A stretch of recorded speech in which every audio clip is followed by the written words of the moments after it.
certainly be more prepared in the fall, but how can you say that you know it won't come back in the same level that it has today? What it is estimated, it might not come back at all, Jeff. It may not come back at all.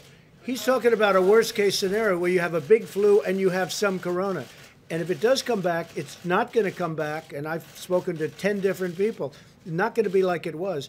Also, we have much better containment now. Before, nobody knew about it. Nobody knew anything about it. We understand it.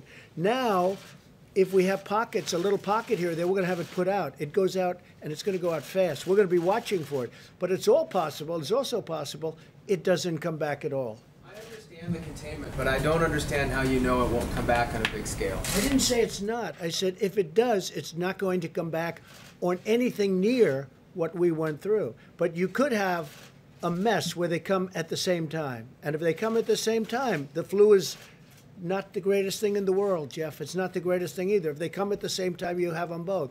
But if we have embers of corona coupled with the flu, that's not going to be pleasant, but it's not going to be what we've gone through in any way, shape, or form. Yeah. If you don't think that it's going to come back at the same severity as right now, why are you still directing that taxpayer dollars to spend on emergency procurement of ventilators, tens of thousands? Because we have to have them for other reasons. Something else could come. I mean, we didn't know about corona. Now we know about corona. But look at what happened. And now we did have the H1N1 swine flu. We had that. We have other things that have happened. We had various forms of flu, but nothing like what we've had here. Nothing at all like what we've had here with the virus.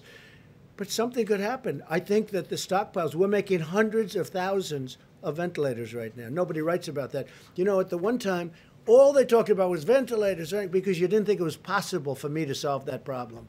And I solved it, and nobody can believe it. I just spoke to world leaders today who desperately need ventilators.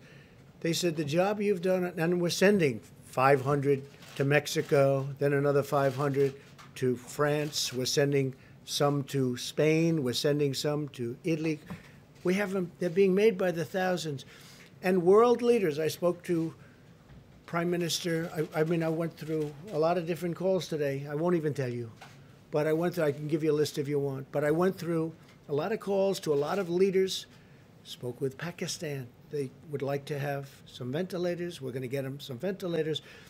But they all said to me one thing. It was incredible that you solved the ventilator problem, because that was a big problem.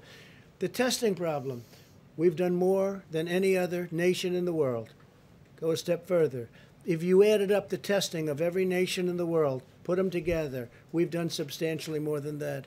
You people aren't satisfied. So let's say we had 350 million people in the United States, right? Let's say. And if we gave every one of those people a test 10 times, so we give 350 people a test 10 times, the fake news media would say, where's the 11th time? He didn't do his job. Trump didn't do his job. Because you have a lot of bad reporting out there. It's very sad. And it's so bad. That's not true. Well, you're one of the leaders of the bad reporting. No, but that's not